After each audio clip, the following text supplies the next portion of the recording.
El descubrimiento del sepulcro del apóstol Santiago en el primer tercio del siglo IX impulsó a muchos cristianos a peregrinar hasta Compostela para conocer y venerar sus reliquias. Hacía unos años que concluyeron las obras de la segunda iglesia en honor al apóstol Santiago.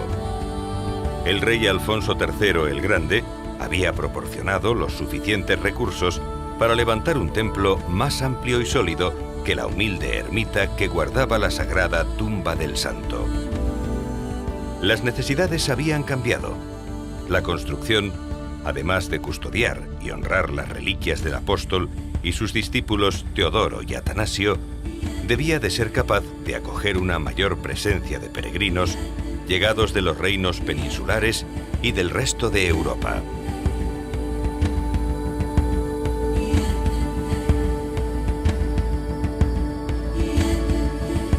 Eran los comienzos de una historia fascinante, una fabulosa epopeya llevada a cabo durante siglos por miles de personas unidas por la devoción a la figura del apóstol Santiago en un apartado rincón del Finisterre. Le llamaban Compostela, el campo de las estrellas.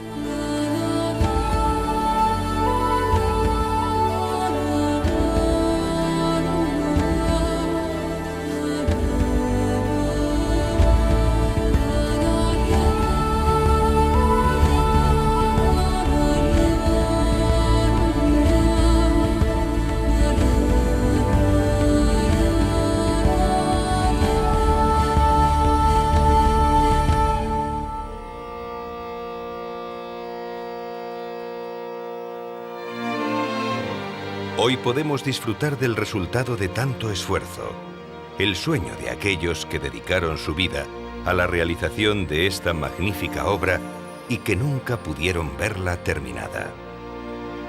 Porque la imagen actual de la Catedral de Santiago es el resultado de numerosos cambios, proyectos, obras, remodelaciones, en fin, una dilatada y apasionante creación arquitectónica y artística desarrollada a través de los siglos. Sus artífices viajaron por el mundo recopilando técnicas y artes en los principales centros del cristianismo para traerlos hasta estas tierras del Finisterre, tan alejadas entonces de Europa. Su propósito no era solo construir la más perfecta de las iglesias dedicadas al culto de peregrinos. Pretendían convertir Compostela en un lugar de referencia en lo religioso y en lo artístico, como Roma o Jerusalén. Bajo sus bóvedas y torres, entre sus muros y columnas, recordaremos muchas de aquellas historias. A través de sus magníficas obras de arte, conoceremos quiénes y cómo eran sus constructores y artistas. Al atravesar sus puertas, nos trasladaremos hasta aquellos años donde los peregrinos de toda Europa llegaban a Compostela para venerar al Santo Apóstol y deleitarse con la hermosura de los tesoros artísticos de la catedral. Para todos ellos, nada podría producirles mayor gozo tras recorrer un largo y penoso camino hacia las tierras del fin del mundo.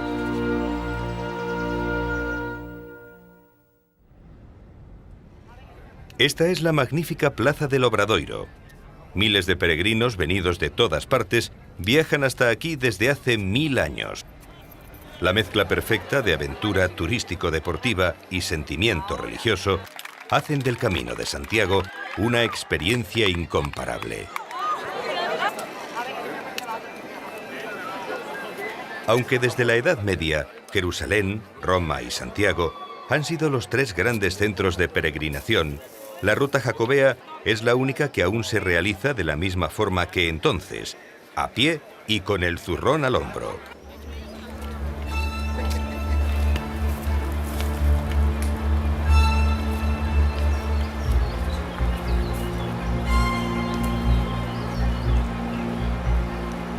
Hacía tiempo que la noticia del descubrimiento del sepulcro de Santiago había llegado a Francia. Estaba ya próximo el final del milenio y en los campos de Aquitania se contaban historias de peregrinos que iban a venerar la tumba del apóstol hasta las lejanas tierras de Galicia, allá en el Finisterre.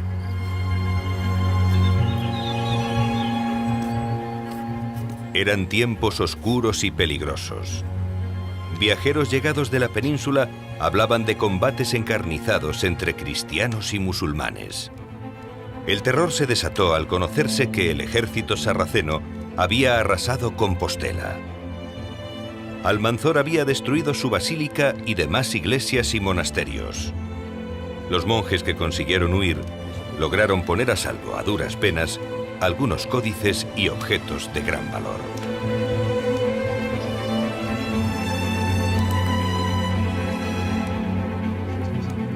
Pero la francesa de Conques llevaban ya 20 años construyendo una iglesia para custodiar las reliquias de Saint-Foy, veneradas desde el año 866, cuando un monje local las trajo desde Agen, ciudad donde en el siglo II fue martirizado. Abandonaban la ciudad. Entre ellos se encontraba el maestro Bernardo, que en compañía de otros artesanos había decidido viajar a tierras hispanas.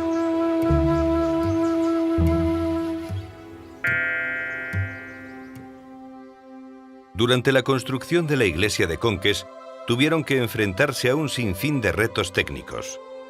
El problema era compaginar la celebración de la liturgia habitual con la demanda de los peregrinos por venerar las reliquias de la santa. Necesitaban más espacios y al elevar las bóvedas consiguieron la suficiente altura para la construcción de tribunas. Esto posibilitó el tránsito de los fieles por las galerías superiores. Para evitar que los peregrinos no alterasen la liturgia, se prolongaron las naves laterales por detrás del altar mayor, creando un deambulatorio y unas capillas radiales donde pudiesen realizar sus plegarias.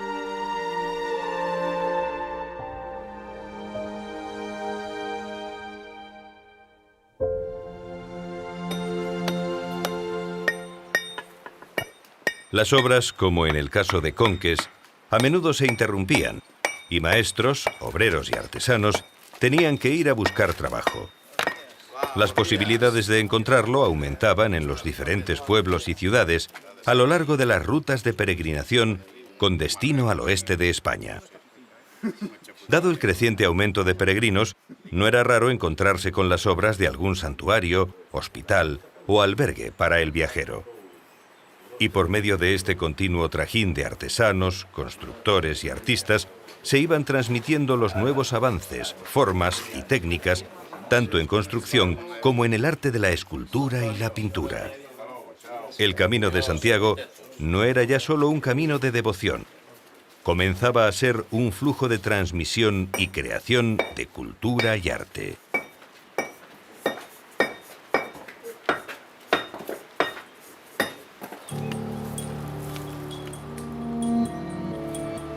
Corría el año 1073.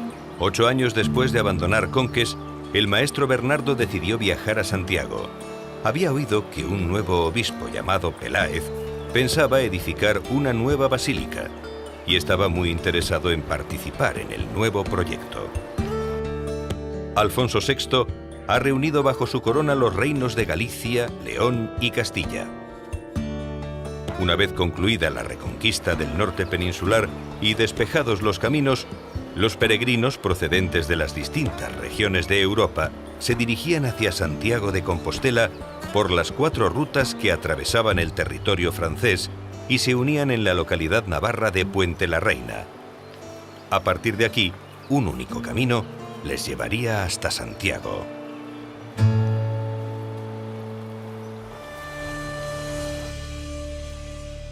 El obispo Diego Peláez decidió construir una nueva iglesia que reemplazase a la basílica prerrománica. El templo, reconstruido tras el feroz ataque de Almanzor, empezaba a quedarse pequeño ante el aumento incesante de peregrinos. El maestro Bernardo, recién llegado de Conques, le había puesto al corriente de las soluciones arquitectónicas que estaban adoptando en el sur de Francia. Pronto daría comienzo la construcción del edificio románico que ha perdurado hasta nuestros días.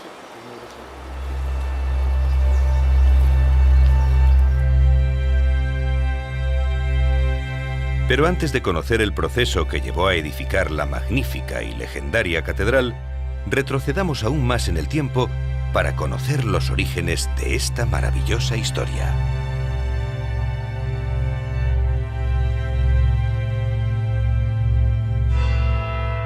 Las excavaciones realizadas en el subsuelo de la catedral descubrieron algo más que los vestigios de los primeros templos dedicados a consagrar las reliquias del apóstol.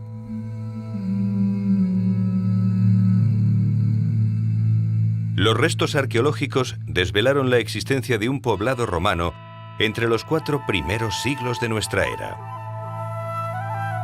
Muchos de sus materiales y estructuras fueron reutilizados en la Edad Media, pero todavía podemos observar los restos de la necrópolis, algunos de sus muros y parte del mausoleo, aquel en donde se hallaron los restos del apóstol y sus discípulos, y que hoy constituye la cripta donde se halla la urna que guarda sus reliquias.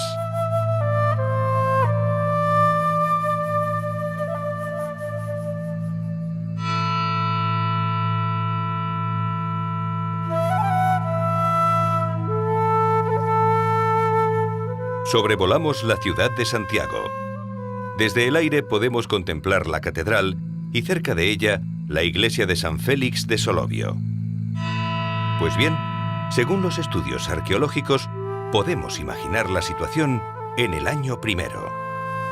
Donde ahora se encuentra la catedral, estaría emplazada una pequeña fortificación romana, y en el lugar donde se halla San Félix, un reducido poblado de campesinos instalado sobre un antiguo castro de origen celta.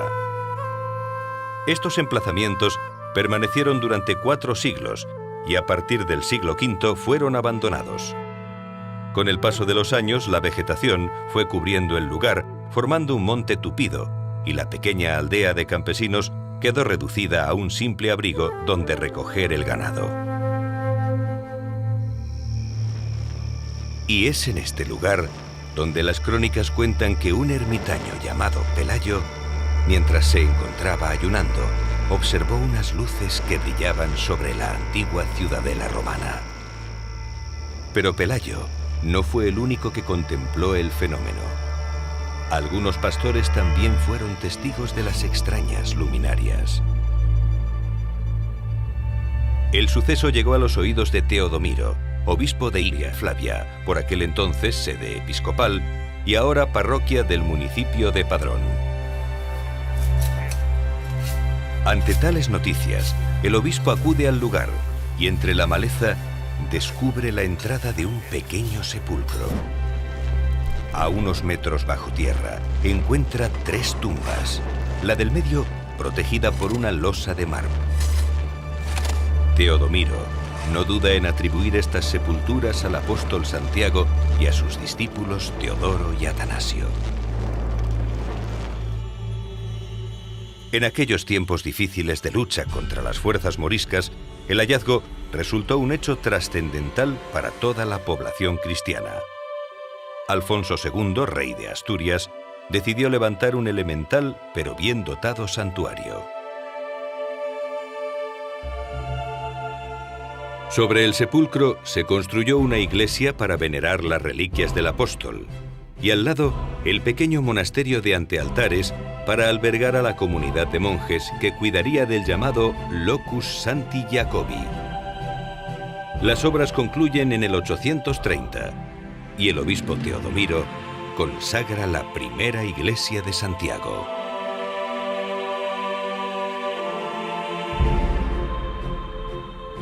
Justo donde 4 siglos atrás se emplazaba el poblado romano, surgía el núcleo primordial de la futura catedral y de la ciudad de Santiago.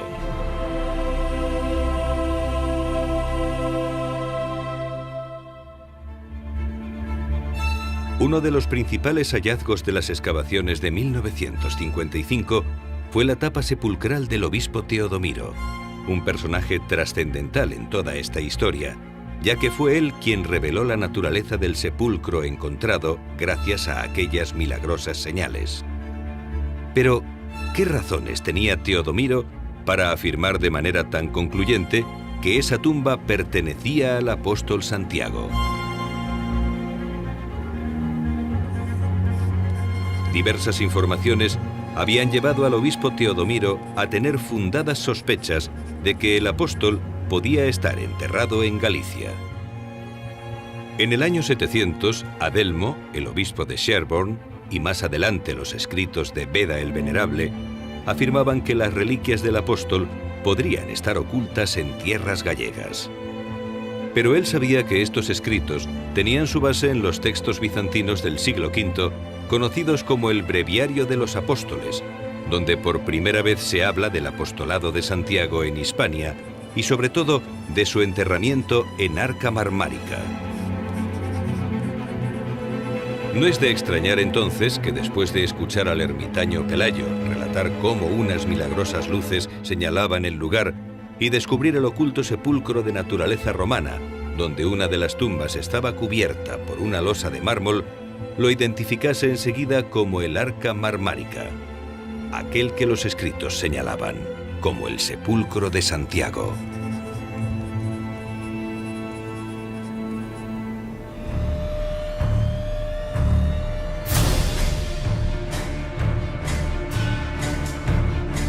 Tras la muerte de Teodomiro se producen dos acontecimientos a mediados del siglo IX que iban a resultar claves tanto en la propagación del fervor por el santo apóstol como en el desarrollo del pequeño núcleo compostelano. El primero, entre el mito y la realidad, tuvo lugar en la batalla de Clavijo.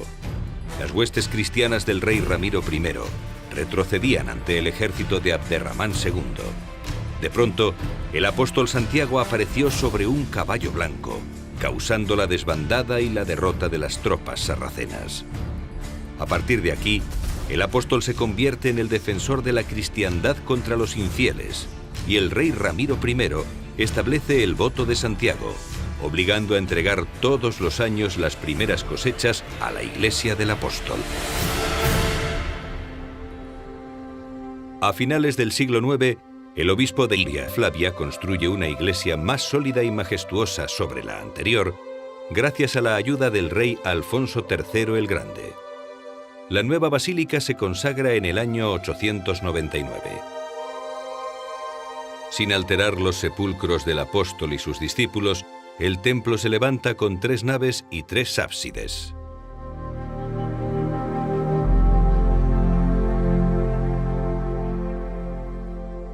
Además de esta gran obra, se realizan reformas en los monasterios para mejorar la vida de los canónigos y monjes y se construyen distintas edificaciones, como la capilla de la Corticela, para reforzar la brillantez de las celebraciones litúrgicas, y otras para la acogida y cuidado de los peregrinos, que con más frecuencia acuden a venerar la tumba del apóstol y admirar la nueva basílica.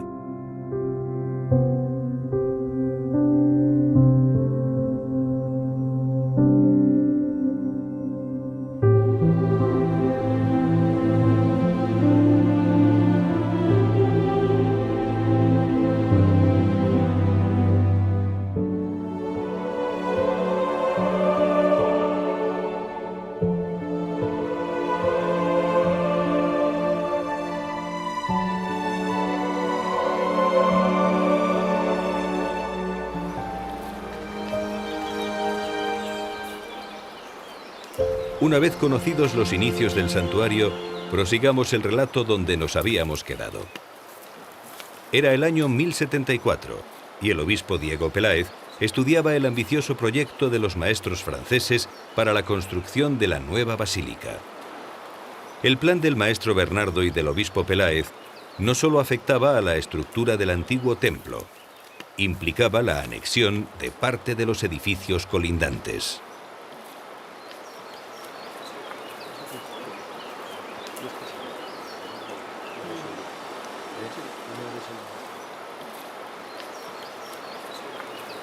Como sucedía en Conques y en las demás iglesias románicas de peregrinación, la nueva basílica tendría que ser capaz de compaginar la acogida de grandes multitudes con la celebración de los oficios religiosos.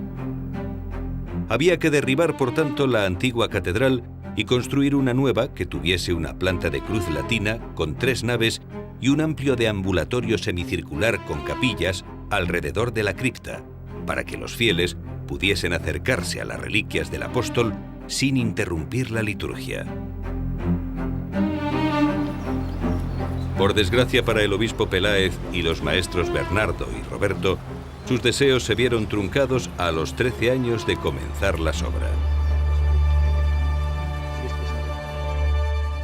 Durante estos años, solo tuvieron tiempo de construir las 3 capillas centrales de la girola, la del Salvador, la de San Pedro y la de San Juan, así como los muros que las unían.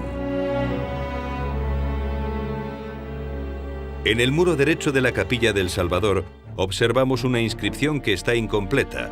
Si añadimos los caracteres que faltan, podemos leer: Anno millennium septuagenaquinto fundata Jacobi. Esta leyenda nos desvela que en el año 1075 se colocaron los cimientos de la catedral.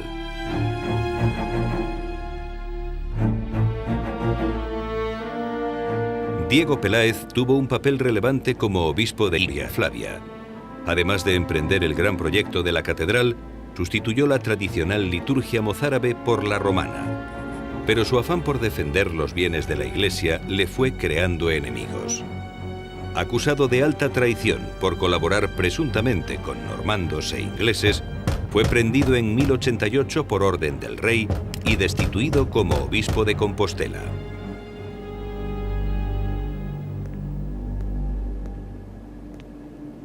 Por suerte, hay veces que la historia corrige los errores de los hombres y nos regala personajes excepcionales, y no hay duda de que eso fue lo que aconteció en aquel tiempo. Tenía la sensación de que todo había pasado muy rápido. Habían pasado 20 años desde que Diego Gelmírez viajase a Roma para ser nombrado obispo. La sede llevaba 4 años vacante después de su traslado de Iria Flavia a Compostela en 1095 por el Papa Urbano II.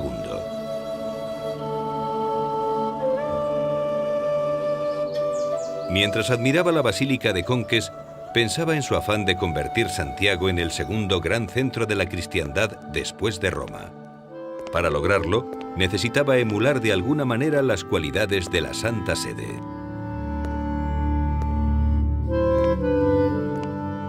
La Basílica de Santiago debía de estar a la altura, y este viaje le estaba permitiendo conocer el arte monumental que se estaba realizando en Europa. A su regreso, analizaría con los maestros constructores toda esta información para emplearla en los nuevos diseños.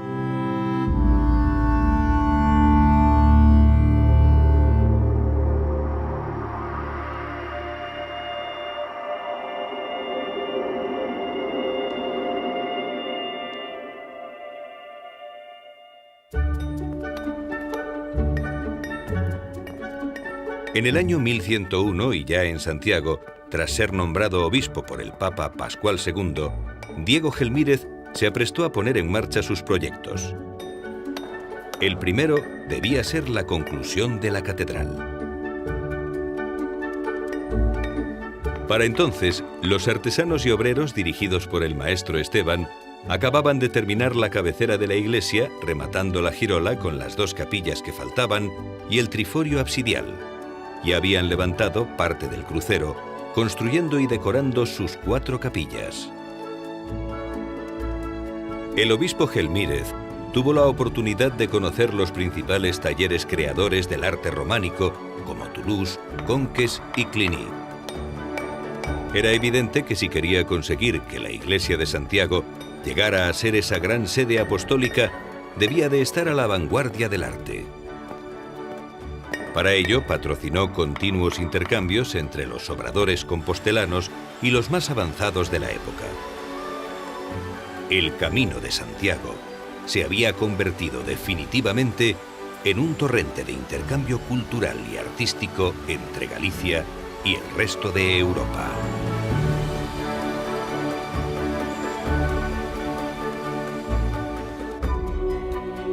Enseguida llegó el fruto de este internacionalismo cultural.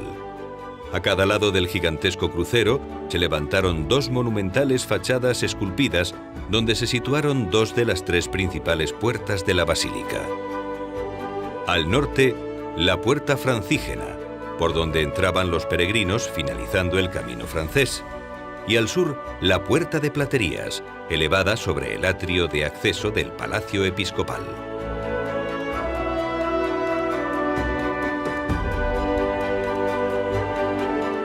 El primer pórtico, ensalzado por su gran belleza en el Códice Calixtino, fue destruido hacia 1757, siendo sustituido por la actual Puerta de la Azabachería. Algunas de sus piezas aún se conservan en el Museo Catedral.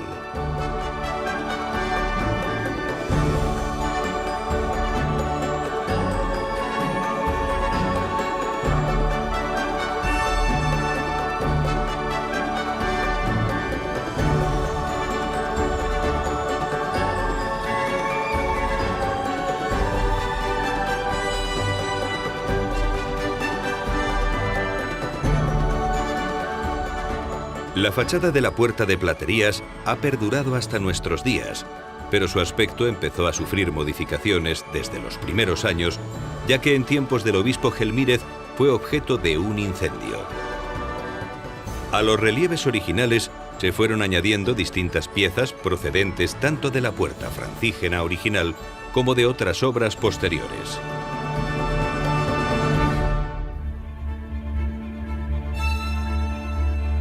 En el año 1102, el obispo Gelmírez y su séquito trasladaron de Braga a Santiago las reliquias de San Fructuoso, San Cucufate, San Silvestre y Santa Susana. Algunas de ellas aún se encuentran en la capilla de las reliquias de la catedral. El llamado Pío Latrocinio consiguió atraer a más peregrinos y restar importancia a la sede de Braga.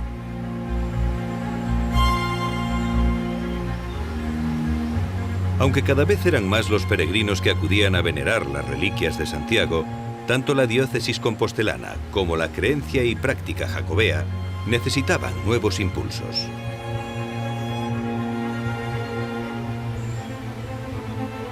Con el propósito de afianzar sus pretensiones como sede apostólica, el Papa Calixto II, en 1120, elevó a Diego Gelmírez al rango de arzobispo, obteniendo así la dignidad metropolitana de la Iglesia de Santiago a costa de la de Mérida. Posteriormente impulsó la redacción de unos textos para difundir y consolidar los fundamentos de la tradición jacobea. Y así nació el Códice Calixtino, cuyo manuscrito original se conserva en la Catedral de Santiago.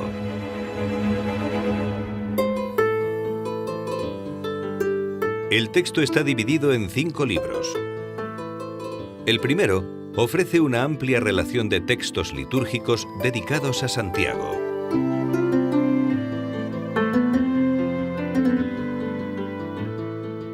El segundo contiene los milagros realizados por el apóstol en las distintas rutas del Camino de Santiago.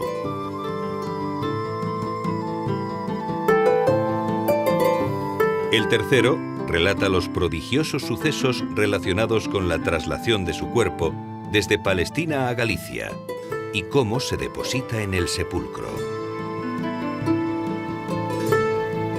El cuarto, conocido como la Historia de Turpín, narra la venida a España del emperador Carlomagno para liberar el camino a la tumba apostólica.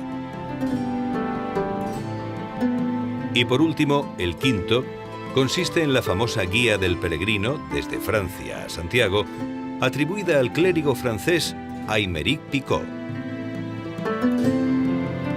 En su apéndice final se hallan diversos himnos y poemas en honor a Santiago, referencia fundamental en la música polifónica occidental.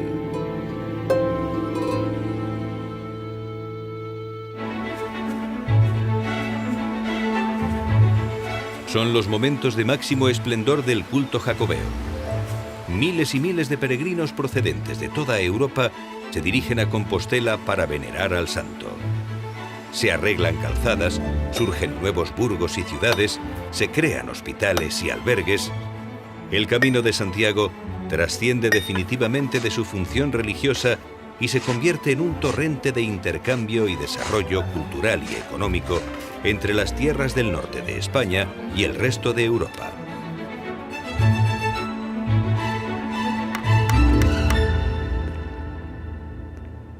Diego Gelmírez había cumplido todos sus objetivos. La construcción de la catedral iba por buen camino y era un referente del arte románico europeo. Su diócesis tenía la dignidad metropolitana y Santiago, gracias a sus nuevas construcciones y al fomento de la cultura, se mostraba como una ciudad abierta y próspera. Para algunos de sus conciudadanos, estos éxitos no fueron excusa a la hora de perpetrar un vergonzoso intento de linchamiento, aprovechando cobardemente su vejez y enfermedad. Pero el obispo Gelmírez, muchas veces acusado de codicia por querer engrandecer su iglesia y su región, perdonó siempre a aquellos que le ultrajaron para apoderarse de todos sus logros.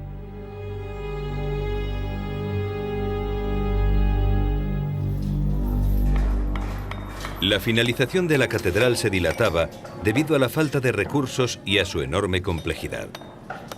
Comenzaba el año 1168. Habían pasado 30 años de la muerte de Gelmírez y el rey Fernando II, al ver la obra estancada, encarga al maestro Mateo la conclusión de la catedral. Una de las mayores dificultades que debían salvar los constructores era el desnivel que presentaba el terreno entre la cabecera y el extremo occidental.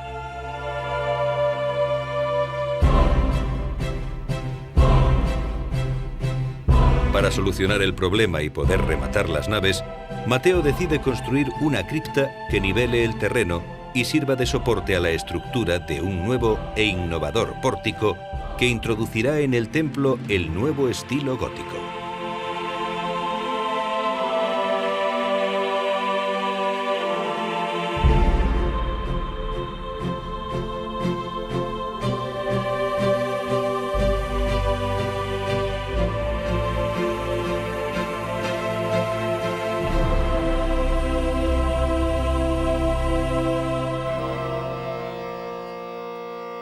El Pórtico de la Gloria es una de las obras más bellas del templo compostelano. Constituye el atrio de la catedral y se estructura en 3 vanos que coinciden con las naves de la iglesia. Está presidido por la estatua sedente del apóstol Santiago, que desde el parteluz, o columna del arco central, acoge a los peregrinos.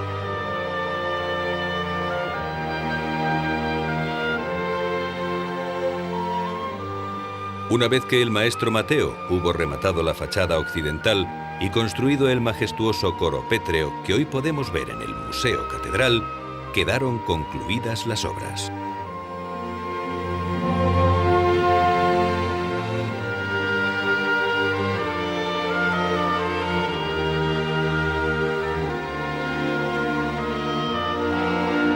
Y por fin, el 21 de abril de 1211, el arzobispo Pedro Muñiz, en presencia del rey Alfonso IX, consagró la Catedral Románica de Santiago.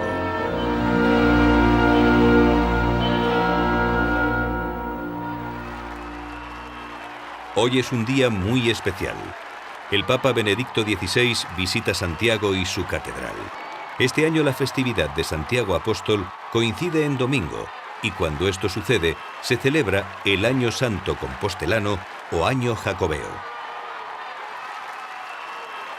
A imitación de los años santos romanos, surgidos en 1300, los peregrinos que acudiesen al Santo Sepulcro durante estos años lograrían la indulgencia plenaria, es decir, el perdón de todos sus pecados.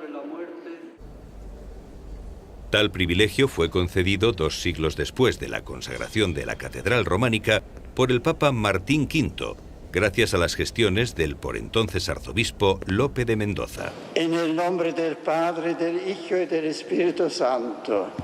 El primer Año Santo Jacobeo se celebró en 1428 y desde entonces se viene celebrando regularmente. Con todos vosotros.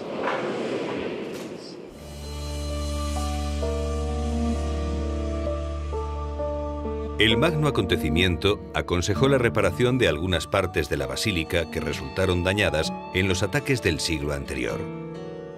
La principal reforma fue la construcción del actual cimborrio gótico.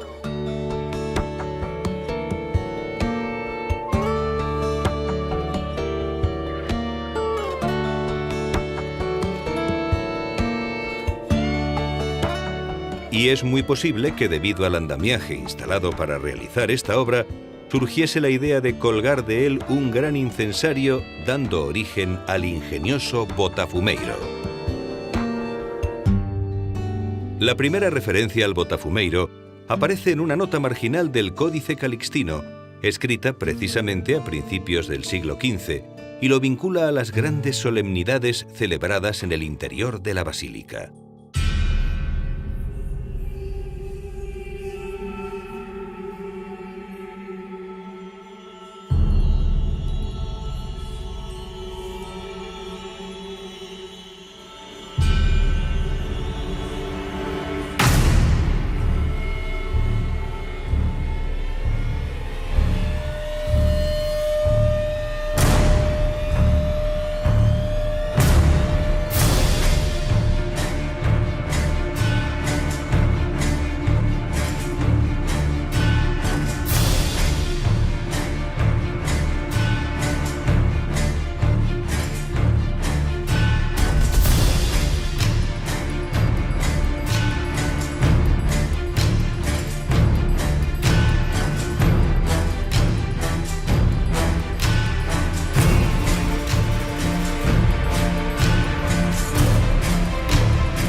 El Renacimiento llega a su apogeo en España en el siglo XVI, y es evidente que tanto la Catedral de Santiago como su entorno notan su influencia. Es precisamente cuando se construye el nuevo claustro que sustituye al medieval. Las obras se iniciaron en 1509 y en su proyecto participaron algunos de los más afamados maestros del Renacimiento español, como Juan de Álava y Rodrigo Gil de Hontañón. De cara al exterior se levantó la palaciega fachada del Tesoro y su famosa torre escalonada. Más adelante la fachada se completaría con la Torre de la Vela, inspirada en la anterior.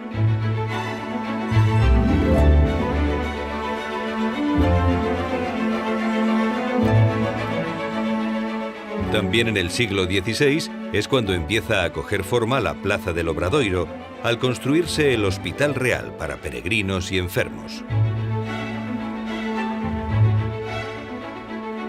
Los reyes católicos peregrinan a Compostela para agradecer al apóstol Santiago la conquista de Granada.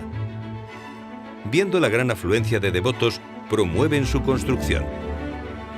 Actualmente recibe el nombre de Hostal de los Reyes Católicos, siendo uno de los edificios más bellos del Renacimiento español. Más adelante se decidiría la realización de la actual escalera de acceso al Pórtico de la Gloria, obra de Ginés Martínez.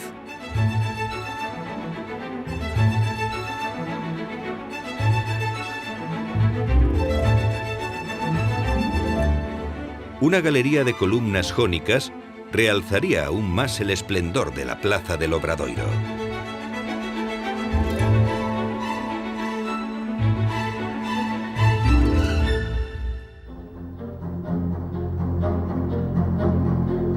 Una serie de acontecimientos habían provocado una progresiva reducción de peregrinos a Santiago desde el siglo XIV.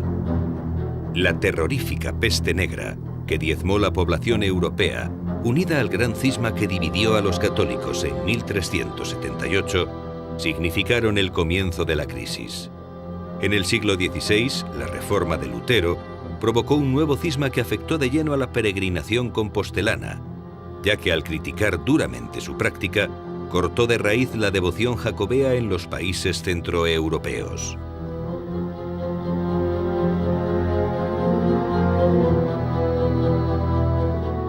En 1589, el arzobispo Juan de San Clemente, advertido de que el pirata Francis Drake había arrasado a Coruña en respuesta a la fracasada invasión de la Armada Invencible, enterró en absoluto secreto las reliquias del apóstol tras el altar mayor de la catedral. La desaparición de los restos del apóstol agravó definitivamente la crisis de la ruta jacobea.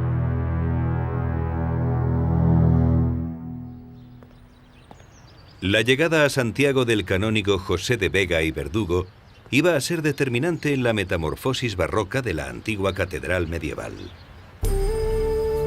En 1656, el Cabildo aprueba su ambicioso proyecto de reformas, avalado con la financiación del rey Felipe IV.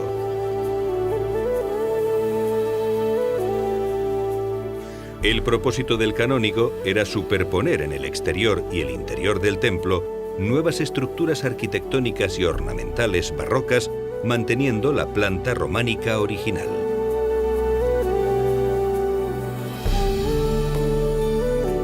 Las reformas se iniciaron en 1658 con la remodelación completa de la capilla mayor y la construcción en la cabecera de la catedral del Pórtico Real de la Quintana, con el propósito de dignificar la Puerta Santa, acceso de los peregrinos en los años de jubileo.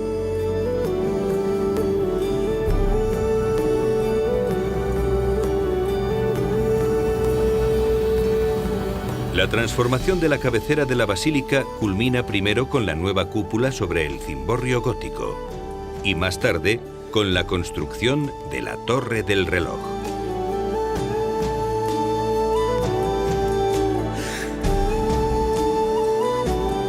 Las almenas medievales se convierten en enormes balaustradas y así poco a poco el legado románico de Gelmírez se oculta bajo la moderna cubierta barroca.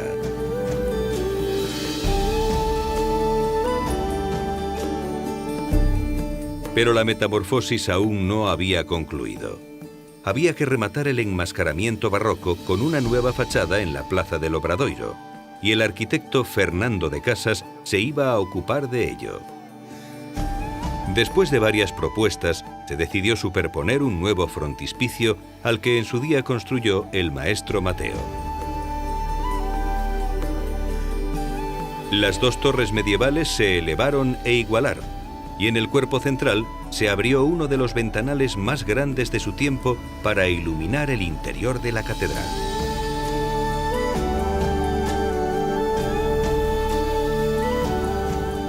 Bajo una hornacina preside el conjunto la escultura del apóstol Santiago con hábito peregrino.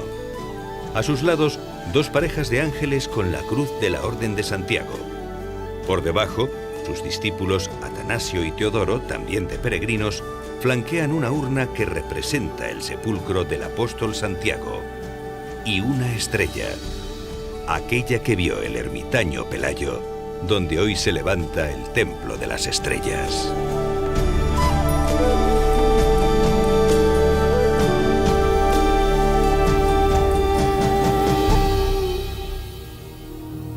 Aunque el Camino de Santiago consiguió recuperar parte de su prestigio en el siglo XVIII, con el gran cambio social del XIX, volvió la crisis.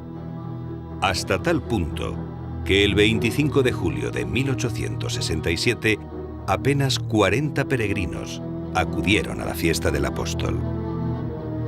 Pero durante el transcurso de las excavaciones de 1879, el canónigo López Ferreiro halló las reliquias que durante 300 años estaban ocultas. El Papa León XIII, en 1884, declaró su autenticidad y exhortó a emprender de nuevo las peregrinaciones al sepulcro sagrado.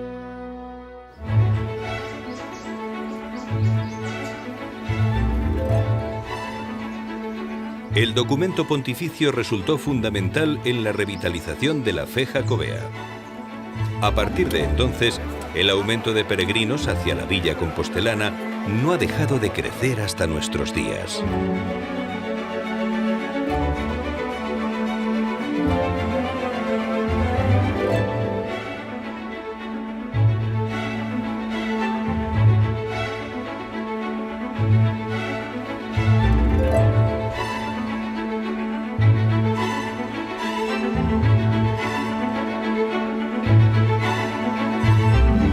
La visita de Juan Pablo II y después la de Benedicto XVI en el Año Santo Compostelano de 2010, rodeados de una ferviente multitud de peregrinos venidos de todas partes del mundo, demuestran la magnífica vitalidad que hoy tiene el culto jacobeo.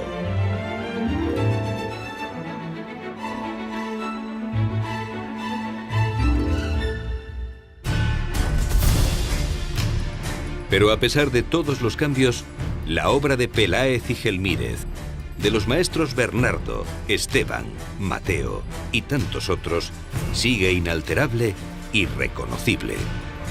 En los espacios de sus naves, columnas, tribunas, capillas y pórticos, se conserva el espíritu de todos aquellos que contribuyeron a edificarla.